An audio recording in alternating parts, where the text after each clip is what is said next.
Hi class, so for today, we will going to solve quadratic equations by quadratic formula. So the quadratic formula is given by negative b plus and minus square root of b squared minus 4ac all over 2a, where a, b, and c are coefficients of quadratic equation in standard form. So always nato i-keep in mind nga before nato kuhaon ang a, b, and c, which are numbers or real numbers, dapat ang quadratic equation first is written in standard form. Now, ang quadratic formula class is applicable to all type of quadratic equations. Even though wala ang linear term or wala ang constant term, we can just write it 0 if wala. So therefore, flexible atong quadratic formula. It can be used by any type of quadratic equations. So say for example, we have a complete set of equation. We have 2x squared minus 3x minus 5 equal to 0. So that's complete quadratic equation having our a, b, and c. And as you can see, nakasulat na siya daan in standard form. So to label, our a here is 2. This is our a. This is negative 3 our B and negative 5 our C. So we always include the sign in substituting sa formula. Okay, so base ani ato na din siyang i-substitute in the given formula.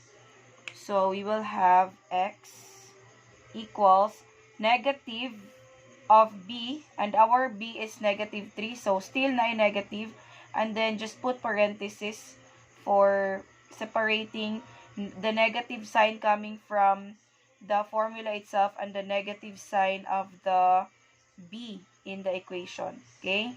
So remember this one if you encounter this one. And then plus and minus the square root of our b squared, still negative 3, then squared, minus 4. Then our a is 2, and our c is negative 5. Then all over 2 times our a, which is still 2.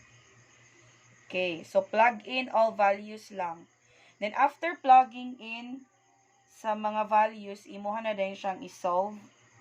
So negative times the negative, that becomes positive 3, plus and minus the square root of, the square root of negative 3 squared is negative 3 times negative 3, that's positive 9. Then negative 4 times 2, that's negative 8. Negative 8 times negative 5, that becomes positive 40. All over 2 times 2 is 4. Okay? Then after, we continue solving. So that becomes 3 plus and minus the square root of 9 plus 40. So that's 49. All over 4. Okay, now as you can see, square root of 49 is a perfect square. So we will going to evaluate that one. Okay, giving us x equals still 3. Plus and minus square root of 49 is 7 all over 4. Okay? So we have now two answers. We have first x is 3 plus 7 over 4. And the other value is 3 minus 7 all over 4. So 3 plus 7 is 10 over 4, or we reduce it as 5 over 2. And the other 3 minus 7, that's negative 4 over 4, or equal to negative 1. Okay, so we have now our answer as positive 5 over 2 and negative 1.